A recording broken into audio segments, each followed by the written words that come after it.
Hey guys, how's it going? Want to play around a little bit tonight with this live stream, see how it works. Might do a little question and answers.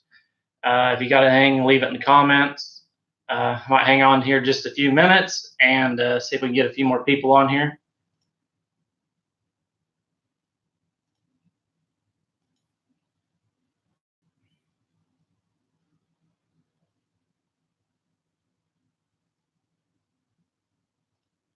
All right, it looks like everything is up and going.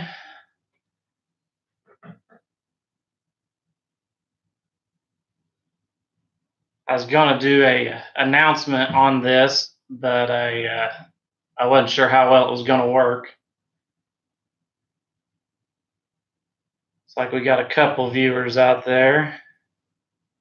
I know the crazy Scotsman's going to be doing a live feed here in about an hour, so we won't keep this up going too long. Like I said, if anybody's got any questions, we'll do a little Q&A tonight. I'll show you some stuff I got going on here in the reloading room. It's kind of, I guess, my first time for live chat on this channel. Can you guys hear me okay and everything?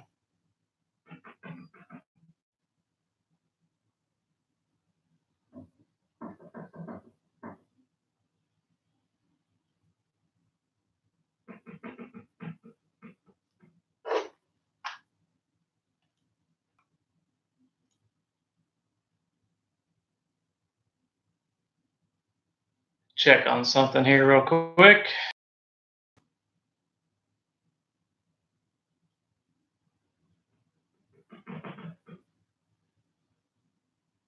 This is kind of unannounced, so we're just going to try this out. Hey, Vaughn Precision, how's it going? All right, TX Sharpshooter, thanks a lot. Thanks for showing up. Whoa. Hey, buddy, how you doing? It is game night. Who is this? I got it. There's a cyber cafe. Good, all right. So I haven't been doing a whole lot lately because of kind of farming season and stuff. The lane where I've been shooting is growed up in pretty tall weeds right now. There actually was a tractor sitting out there up till about last week, so I believe they got that out of the way. Hopefully here in maybe the next couple of weeks we'll get that bush hog down and we can get the range set back up and we kind of get back to doing some shooting. I don't guess I've even shot a gun since I got back from Utah, so I know that's not right, but I know Eagle Eye has this can challenge that I'm really wanting to participate in somehow. He set the bar pretty high. It was a little bit over 650 yards, and when I get the range set back up, I can only do about 650 or so. So I don't know that I can top that. So I've got some other ideas to kind of maybe kind of a clever idea. May do a 22 or something like that. I may even do a trick shot shooting a can. So 10 shots, so I can surely do a trick shot and 10 shots or so. But if anybody would like to try that, I'd recommend it. Check out Eagle Eye Shooting. He's done an amazing job shooting. I believe it was a 30-06 out in the desert of Arizona. Thanks there, TX Sharpshooter. Yeah, that trip to Utah was an amazing experience. I don't really know how to describe it. That range out there is a amazing facility. I'm kind of looking forward to probably going back next year. I really want to get that 1 mile deep. It was a blast. There's a lot of great people out there. It's just a shame it takes 2 days to drive to get out there. I'd love to have a range, close to home. Within a couple hours would be awesome. Vaughn Precision, I'm in Southern Illinois. I'm pretty much right between St. Louis, Missouri, and Evansville, Indiana. Where 64 and I-57 come together. I'm about 45 minutes from there. So basically, when I went to Utah, it was basically I-70 all the way there. Yeah, it was a little over 21 hours one way. Yeah, the Ruger American was shooting very well. That is a round that I kind of recently developed. I was actually shooting a round going about 2666, and I was really wanting to get my velocity up to about 2,700. So this was probably, I don't remember when those videos went up, probably March or so. I kind of started working on a new load, and I done some initial load development, and it worked out really well. I didn't have a whole lot of rounds to test out before I went there, but it seemed to work well for me. The standard deviation seemed to be very low on it. Yeah, I went through Kansas City there on the way there. That's kind of different. You get on the other side of Kansas City, there's that toll road or whatever for a little bit in Kansas. That's kind of a different experience for me. I haven't been on a whole lot of toll roads, and that's definitely kind of interesting. And the other thing about Kansas and I guess eastern Colorado was all the windmills for generating electricity. There was several thousand of those we saw. Where I live, if I go to Mount Vernon, Illinois, every little bit we'll see some of those propeller blades for those windmills go by, and they're quite large. And then the other neat thing, when we were coming back home, all those windmills have a red light on them, and they flash in sequence. So it's like pitch black, and then everything lights up red, and then it's kind of cool. I'm getting ready to probably be putting a video out on my 243. It's got just a factory base on it, and I'm going to be adding a 20 MO base. I was actually planning on doing this before I went to Utah, and I kind of ran out of time. I had time to put the base on, but I didn't have time to kind of get out and zeroed and get the gun shot again, so that kind of got pushed aside. But I'm going to get a 20 MO base put on the 243. That's a Savage Model 12, and I'd like to upgrade scopes one of these days. It's got a Primary Arms 4 to 14 by 44 scope. That's kind of the first long-range scope that I ever bought. It got the job done. It's a decent starter scope, I'll call it. It's a first focal plane, which is a benefit. The tracking on it's kind of so-so. That's where I really don't like it. The glass clarity is excellent, and it's like a $225 scope. It served me very well. It shoots very well. It's just the tracking is not really what I like. Let's see here. Driving through Kansas City is crazy. Yeah, we got through pretty good. I don't remember what time. It was right around noon time on a Tuesday. Yeah, I believe it was Tuesday when we rolled through there. We got through pretty good. I like the 243 and the 6.5. The 6.5's got a little bit more range. The 243 is a great shooting caliber. I've took it out to 1,200 yards. The problem I have with the 243, and especially this 14 power scope, is since I shoot by myself, is spotting my own shots. I kind of struggle with that a little bit. If I had a spotter, the 14 power would not be an issue at all. But the ballistics of that 6.5, ever since I really heard about it there, really a couple of years ago, I was very intrigued by it. The ability to reload a caliber that is similar to like a 6.5, a 308, it's still pretty cheap load, or a cheap round to reload, and that's what really attracted me to it. And then the video by a dude and some guns shooting that gun to a mile, that was really what I wanted to do. I wanted to buy that Ruger American and duplicate what he did, and I did that. Yeah, Vaughn Precision. The tracking is not great. Like I said, I took it out to 1,200 yards. That's as far as I've ever shot it. I got, I don't remember, 3 or 4 hits a couple different times on a 24-inch piece of steel. But as you crank the scope up and back down, the zero would drift. You'd have a perfect zero at 100, and then before you know it, you'd be 2 inches high. And the clicks are kind of mushy on that scope. But like I said, it's a starter scope, and it served me well. SWFA, that is a scope I would really like to look into, getting like a fixed 20 power. I don't care a whole lot about the variable power. The Citron is 6 to 24. It's always on 24. I don't think I've even backed it down more than a time or two. But I'm definitely going to look into the SWFA scope if I can get a fixed 20. The price on those scopes, they seem really good. And watching West Desert Shooter with his, he has great luck with them. There's several other people that's running them. I think that's an option I want to look into. Yeah, they have some good deals on Black Friday. I have looked on their site. Yeah, I think that would definitely be a good scope to look into. I've got a couple scopes borrowed right now on a couple of my guns. There's a local guy that lends me stuff or whatever, and I have the Vortex Golden Eagle, and that's a very nice scope. It's 60 power, which is, in my opinion, way too much. The 24, like on my Citron or a Vortex Viper, seems to be just pretty sufficient.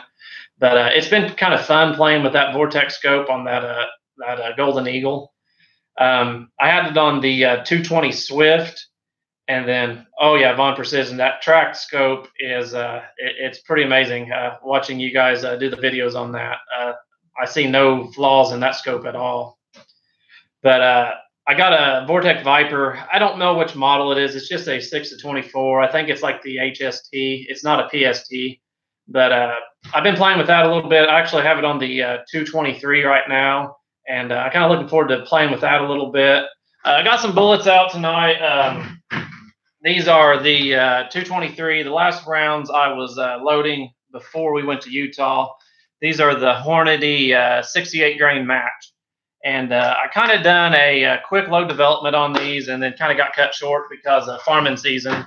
So I took what I had and loaded up, and I actually took those to Utah with me. And I didn't have a whole lot of extra time there. I think I shot 4 of them.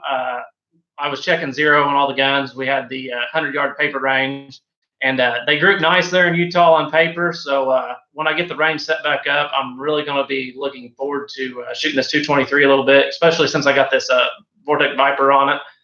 I got a binder here. I've been keeping a lot of my targets on. These are most of the targets that I've shot probably over the last year, all the load development I've done. I try to put all my info on this, and if I need to look back, I can. Let's see, what was I using? So I think, let's see if we can get this on screen here. This was my best group with these 68 grains. I was using Accurate 2230, 22 and a half grains. We got a 27.99 average, shot a 1/2-inch group. But that's really the only load development I did on this 68. So I'd like to shoot a little bit more with it and see how it does. So that's kind of on my radar here before too long. Like I said, I'm really anxious to get back out shooting a little bit. I just haven't done it much lately, and got a lot of stuff to try. Probably do a little bit more load development. Look into probably getting some more bullets. Just trying some different things out. Is there any other questions out there or anything anybody have?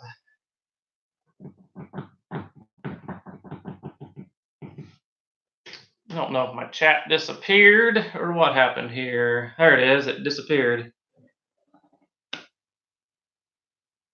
Yeah, the tracked optic is a little pricey. However, any good scope is going to cost a little bit of money. Once you start getting into that, $700 to $1,000 range, you're getting into some really good scopes. Those, sub $500 scopes. There's some good ones out there, but it just depends on what you're doing with it.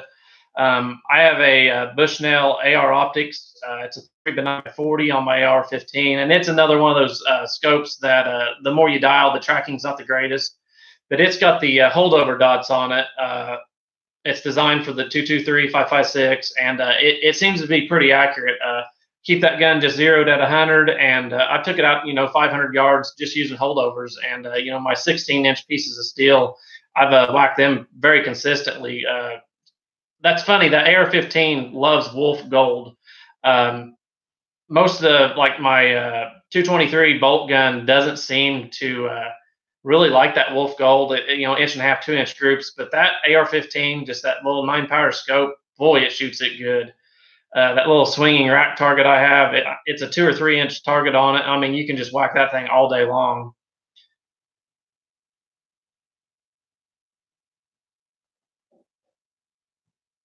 Yeah, there's like the tracked. I mean, they're just a good solid company. It looks to me. They don't make junk. They just make quality. They're not a budget scope company.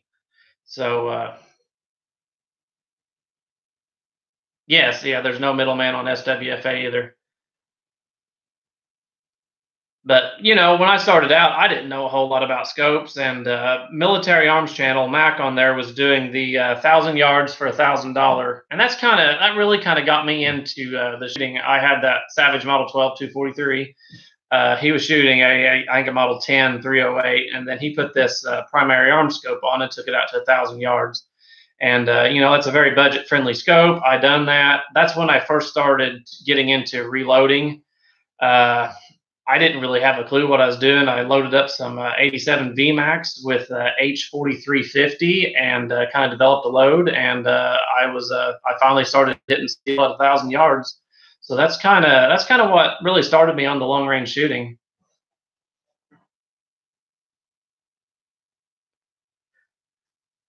When I first started with that 243, I was buying, before I was reloading, I was buying the factory 100 grain soft point Winchester from Walmart, and you know, that was almost $1 a round. And I actually had a pretty good luck with that factory ammo at the 500 yards, but it would not do any more farther. Oh, what's my next rifle? I don't know. I don't own a 308, and I have one here that's not mine, and I would like to get a 308 at some point in time and really do some load development. There are tons of 30 cal bullets out there that I would love to try.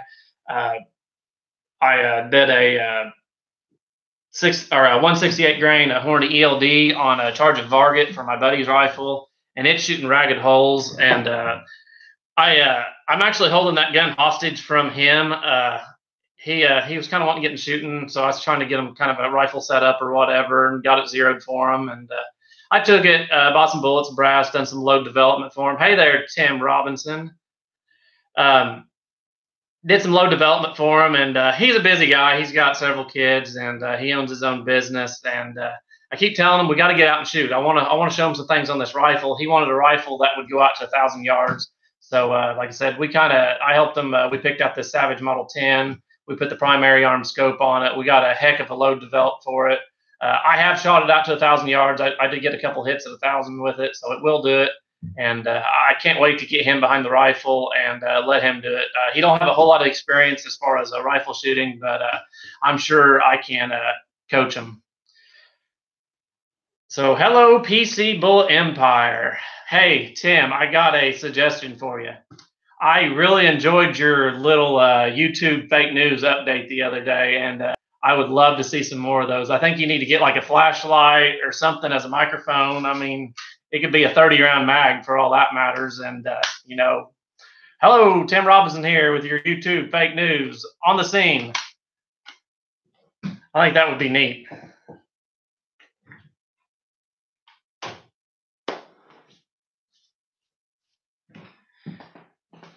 So Tim's been doing some 380 loading and shooting a kind of a double action only pocket pistol.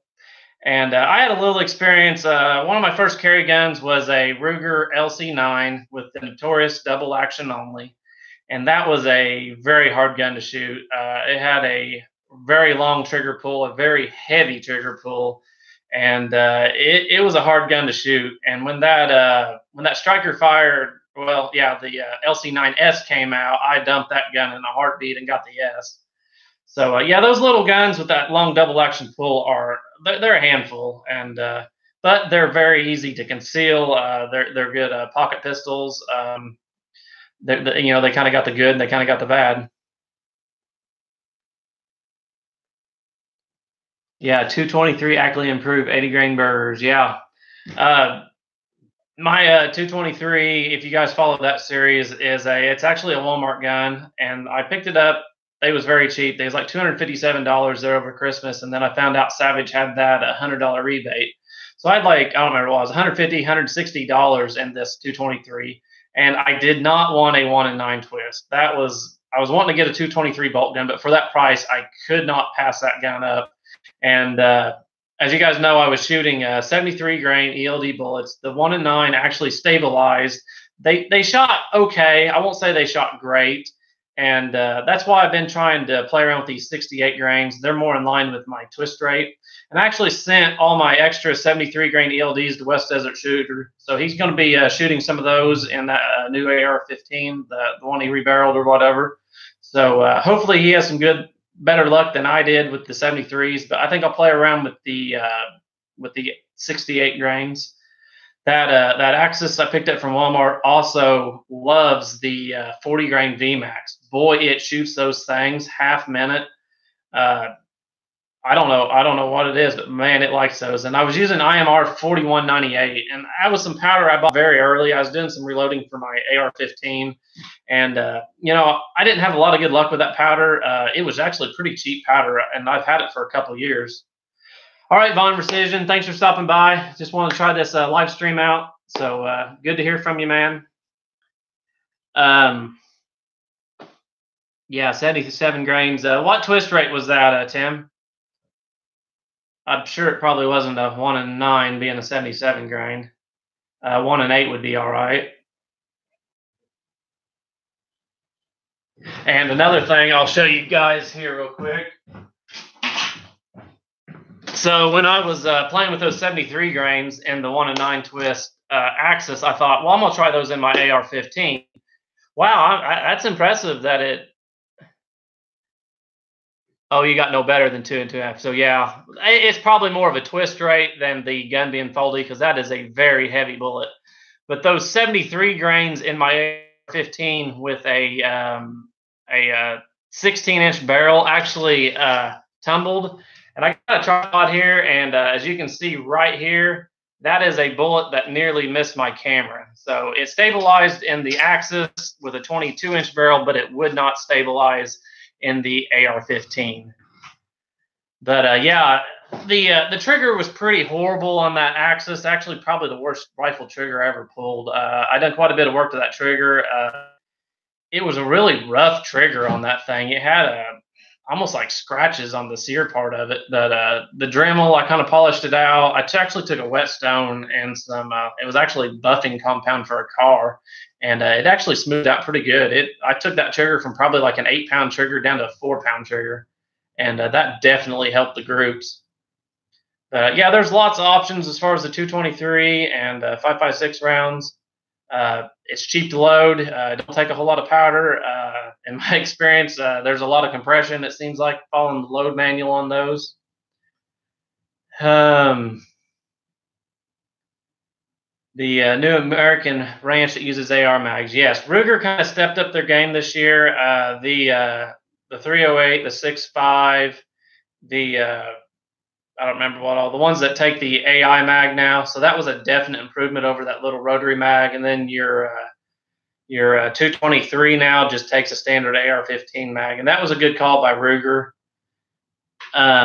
Yes, toothpaste will polish. There is some, what do you call it, media or grit, I guess you would call it, inside toothpaste.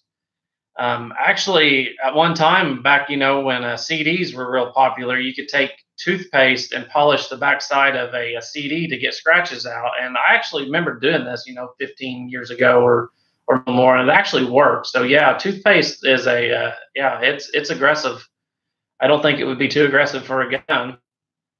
But yeah, I was using, I think it was like Meguiar's. It was actually a buffing compound, and just put a little bit of that on there. And, with the Dremel, I kind of got this polishing bit, and it actually works pretty well. It actually puts a pretty good shine. It doesn't remove too much material. You're not gonna like tear up a trigger or anything with that. As far as the Ruger Americans, the Magpul was supposed to be coming out with their Hunter stock. What was that, year and a half ago, and they keep delaying it. And it seems like every 2 or 3 months they push it back some more. I don't know of any time frame right now that they're looking at. I kind of think when they put the new stocks. No, I did not make the NRA show in Dallas. It's a little far. Next year it should be in Indy, so I plan on going to Indy, and then the following year should be back in Louisville. So I went to Nashville a couple years ago, and then the year after I went to Louisville, and that's the first 2 I've been to. So basically, probably like Indy, Louisville, Nashville, St. Louis, maybe Kansas City region. Anytime they're in those, I'll try to make those. Yeah, I enjoy the NRA convention. Usually, I just try to make a day trip out of it. Nashville and Louisville are about 2.5, 3 hours away from me. So, you can get up kind of early, spend the day there, and make it all back in one day. I met lots of great people at NRA. I've met Hickok 45 a couple times. First time I met him in Whitaker's Guns in Owensboro, Kentucky. He done a meet and greet. Then I've seen him both times at NRA convention. I've met Such. I've met 22 Plinkster a couple times. I enjoy talking to 22 Plinkster. Great guy, a wonderful guy. I just love talking to that guy. I've met Jerry Michalek, and I was a little starstruck, I guess, by Jerry. He's always hooping and hollering kind of on his videos, and he's pretty calm. He's just sitting signing autographs. And I had a picture a while back. I met Cy Robertson at NRA. I was about 5-10 feet away from Ted Nugent a couple times, and he actually was like sneaking out, leaving or whatever, and we were outside the building, and he kind of shot through an exit, and it was one of those that just, oh, that's Ted Nugent, and we was by ourselves. We could have got a picture, and he got away. Jesse James, he's making guns now. We walked by him, and it was one of those. We was pretty sure it was him, but wasn't 100%. Back in the Monster Garage days and the West Coast Choppers back around 2000, 2002. Well, he aged a little bit. He was pretty much all gray beard, kind of scruff beard, and we're like, we think that's Jesse James, but it was, yeah, he was there. I believe when we was at Nashville, Donald Trump was there. I believe he spoke. This was before he was president. This was actually before he announced he was running for president, but he was actually in the main hall walking around. I did not see him, but they said he was there. Yeah, the Landrys, I've seen them at both conventions. Yep, they always have a booth there with Vista Outdoors. Vista Outdoors is pretty awesome. They really get a lot of people there. The Primos guys, you guys that do hunting and stuff, they was there. Trying to think who else. But yeah, NRA is excellent. There's so many things you can get your hands on. Like I said, all the scope manufacturers, if you like scopes, you can look through Nightforce scopes. Everybody's got a booth there. You can guns. At that time, I was kind of interested in a Glock 43, and I believe NRA at Nashville was really the first time those were out to the public, and that was the first time I got my hands on one, and I own one now, and kind of get you're not shooting it before you buy it, but you get to feel it and play with it a little bit. Trying to think who else. I know there's some more people that I seen and met, but yeah, your NRA membership is definitely worth it if you can travel to that event. Like I said, they kind of move them all around the country. They don't get out west, it seems like, a whole lot. I think they get to Phoenix, then Texas, down in Georgia, Charlotte. I know there's a little controversy with the NRA, and I've kind of been a critic of them. Yes, they're necessary. Yes, their money goes to good, but their leadership and direction, I'm not too pleased with. I believe the board of directors kind of needs a change, fleshed out. The way they got it set up, it's really hard to get people out and get people in. You're only going to be able to get maybe one or two at a time, and that's like about a 70-member board. So to see significant change, it's going to take a lot of work. I recently joined GOA, Gun Owners of America. I kind of like what they're doing. They're about the second largest gun lobbying group. They're a zero compromise. I really think they're doing a good job. They're making a lot of noise in Washington. They're not going to sell you or throw you under the bus like the NRA has. Like I said, I got mixed feelings about the NRA. Actually, this year, I mailed my dues off, and they kind of pulled some crap on that bump stock deal, and I actually probably wouldn't have done it. The other thing is, I should be, I think, a voting member. I've been a member now for, I believe you have to be 5 years. I'm sure I've been over 5 years, and I've never received a ballot in the mail, and that's kind of weird. I hear a lot of people talk about that. People that sign up for life memberships that should be voting members, and they don't get nothing either. So that might be a little shady on their part. I don't know. I watched quite a bit of the NRA TV this year. That was when it was live from Dallas. You can't be there, but them commentators did a pretty good job showing off a little bit. It's about 8 o'clock. I'm not going to go real long tonight. Like I said, I think the Crazy Scotsman's going to do his round table tonight in about 30 minutes. So I know a lot of you guys head over there and watch that. I've been watching that a little bit. But I got some new internet here at the house. I got this fiber optic super fast internet, so I should be able to do some live streams. Looking forward next week to do the Reloaders Network live stream. That is an absolute blast. So if you can be a part of that or tune in and watch, because you never know what's going to happen when you get 8 to 10 of us on one screen. So I really enjoy that. It's a great time. Like I said, there's the Reloaders Network's got like 35, 36 of us. Hey there, Jamie. There's 35, 36 of us on here on the Reloaders Network. We really don't. I mean, we've never met each other, but I mean, we're all pretty much buddies. We're pretty much on a first name basis, and these live chats, we get to talk to each other. And usually, once we're done, we turn the live feed off, and then we continue. And the after party is just as fun as the regular. So I really enjoy this. Any other questions out there you guys have? Like I said, tonight I'm just going to try this live stream thing out. I wasn't sure how to do it, so I was going to set a notification up there a couple hours ago and kind of give you guys a heads up, but I wasn't even sure if I could figure it out. But I think I got it figured out now. I thought I was going to have to use the Google Hangouts by myself, but all right. Thanks, Glenn. But I'm going to have a unboxing video possibly tomorrow. I'll probably put that up pretty quick. I'm getting a care package from a guy.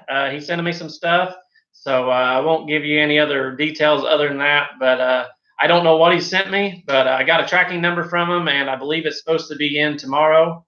Hey there. Thanks there, Jakeway. The Utah videos, Long Range Shooters of Utah, we'll do a professional video on that. There'll be probably at least 3 cameras on their video. There'll be one on me. There'll be a phone scope target cam, and then they have the GoPro set downrange. It's probably looking like I haven't talked to them, but last year they all come out about September, October timeframe. There'll be a lot of videos come out at the time, and I'm really looking forward to seeing my videos. My videos don't have a target cam, so I'm really looking forward to see how those jugs busted. Am I going to do the pistol long range milk challenge? I am going to do some sort of rifle and pistol and maybe shotgun for the milk jug challenge. I don't know how quick I'll get those. Like I said, I don't have a range set up right now. It may be a couple weeks before I get something set up. I need the guys to get that lane where I shoot bush hog down. It's about 3-4 foot tall in weeds right now. And once we get that bush hog down, I usually just keep it mowed with my lawnmower. So we'll get it bush hog down. I'll get the target set up. We ought to have at least, they got beans out there again this year. So we'll be able to do 5-650 probably. But I got a couple ideas for this this milk jug, or I'm thinking Kenny's can challenge. As far as a pistol milk jug challenge, I may be able to try something. I got some milk jugs set back. I am not that great of a pistol shooter. I don't have a whole lot of them. I'd probably be better off shooting my little SR22. I don't know. I could probably hit a milk jug maybe at 100 yards, maybe a little farther with it. As far as a 9mm, whoo. Yeah. Yeah, there's a milk jugs have kind of been taken over on the Reloaders Network, and then now we got these soda cans. So I love to see these challenges. Maybe I'll come up with one for everybody, but yeah, it's great conversation. Like I said, everybody's honest about it. Just go out and have some fun and see what happens. I know there's some guys shooting these revolvers long range, and they are very good. It's very impressive what they're doing with these revolvers. Yeah, good deal, Jamie. I've toyed with the life membership. I mean, that is quite a bit of money to set up at one time, and they actually benefit if you renew every year. Usually, I wait until there's you get 50 things wanting money or renewal all throughout the year, but there's usually one that that's a little better deal. So usually for like 25, $30 you can renew each year, and that's giving them more money. I generally use the NRA Roundup on Midway, and I said, Tim saying Happy Father's Day to all the fathers out there. And I also want to say that too. I spent this morning church with my dad, and then lunch this afternoon with them. And then we went and visited my grandpa, and my uncle from out of state was in. So we spent some time with the family today, had a pretty good day. And if you guys seen on Slack, I was in charge, I guess, for buying Father's Day presents for a church, and this is the second year, but we give away ammo. Last year I got a bunch of 22s. This year we're a small church, but we're all pretty much shooters, so get 7 or 8 things of ammo: 12 gauge, 20 gauge, 9mm. Had some 223s, had some mini mags. Then I also get some non-ammo gifts, but they eat that up. We all enjoy shooting, and they gobble up that ammo. We actually had enough for everybody to get 2 today. So it's a lot of ammo handed out at church today, and that's absolutely just great. We have a clay pigeon shoot in the fall. We used to have a wiener roast and hayride, and that kind of evolved. We like to shoot at church, so we started the clay pigeon shoot in October, and we have a blast at that. It is absolutely a great time. So we got about 7 guys on here. I want to thank all you guys for showing up. Just want to give this a little try, see how it works. Make sure I know how to run this thing. It's all kind of new to me, this live chat, but I'm really liking it. Anybody else out there got anything? And we'll probably just go ahead and wrap this little chat up. Calling them, I guess I'm gonna name these 243 Live. That's a pretty good name. We might put a little quote behind it, what the topic is or what we're doing. But I don't know how often I'll try this, but it's working. So yeah, these live streams are kind of new to me. The Google Hangouts are really cool. I'd never used one of those until a while back, and when they was doing the bacon taco chats, I was like, how do they switch the camera back and forth? Because they're both reloading ammo and showing stuff off, but it's going by your voice. But that's really neat. It's a definite asset and tool for us reloaders to talk to each other. So I think I'm gonna go ahead and wrap this video up. I'm gonna try to get the 20 MOA base. I might try to get that filmed tomorrow. So I probably will try to post that, probably Reloaders Network a little bit early, and then probably live on YouTube maybe about Friday or Saturday. So that's going to pretty much wrap up this 243 Live. I want to thank everybody out there that showed up. This kind of unannounced, but I think I got this figured out, and we can probably do it again. So thanks for everybody for showing up, and we'll catch you later.